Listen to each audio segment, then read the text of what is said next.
One fateful evening, my husband and I were looking for something to watch, and we came across the assembly, and we just binge watched it. We were just so taken with the whole concept, the idea, the fact that it was adults living with autism, the whole journalism thing. And then I said, well, what if we were to produce our own SLES Assembly? And let's find someone local, a talent, someone famous. And I've been lucky enough to have Anthony as a friend for many years. It's a really beautiful experience, and the questions were really perceptive and interesting and funny. Along the way, along the 7 weeks, we really started to learn about journalism, research, how to write a really great question. We did some little extensive research going through multiple sources like videos, documents and stuff. They've worked really, really hard and have completely committed themselves to the whole process. I would love to be an ambassador for the Cape Raiders one day. How did you get involved in the Sydney Swans?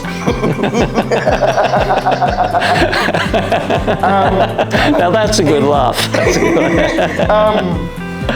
and become an ambassador for are there any perks? Okay, very probing question. Yes, okay. I used to do a show called Thank God It's Friday, and which is a radio show on the ABC. And one day the CEO, the big boss of the Swans, was listening. And I was talking about how I love the Swans, and I was their #1 fan. And then he rang me up and he said, "Would you like to be an ambassador?" And I said, "Yes."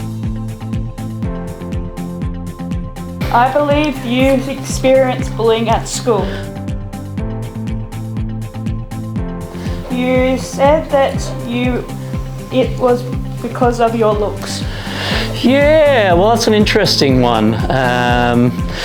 It was very, sometimes people find it hard to believe because I chose a profession that is very public and people looking at you, but I was really, really shy as a child, and very introverted and very quiet.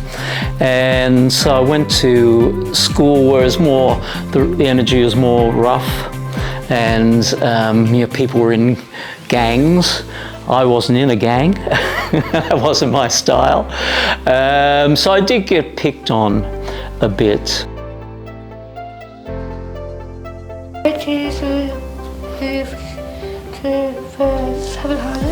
Well, why did I move to the Southern Highlands? Well, we were living in Bondi, in North Bondi. And you might think, oh, why would you leave the beach and the sand and the sun? But we wanted to send our children to a particular type of school called a Steiner school. And our Steiner school in Sydney closed down. So we thought, well, we've always kind of wanted to move to the country. So there was a good Steiner school here. So we thought, well, we'll take a bit of a risk and have an adventure and move to the Southern Highlands. And that was 22 years ago, so we're still here. How did you come up with the name Albatross for your band? You have really done your research. I'll tell you, that's an interesting one. Okay, so back when we formed the band, which is even further back than when I became a comic, so it's about 1978, there was a comedy group, which I hope you've heard of, but not everyone has, called Monty Python. Yeah. And there's a sketch by Monty Python where there's a weird person selling food at a sporting game, and instead of saying, you know, ice creams or whatever, he is selling an albatross, which is a big bird. So he's saying, albatross, albatross. And then someone says, do you get wafers with it? He said, no, you don't get wafers. It's a bleeding albatross. So we thought that was funny. So we became Albatross. Yeah. Pretty good. Yeah.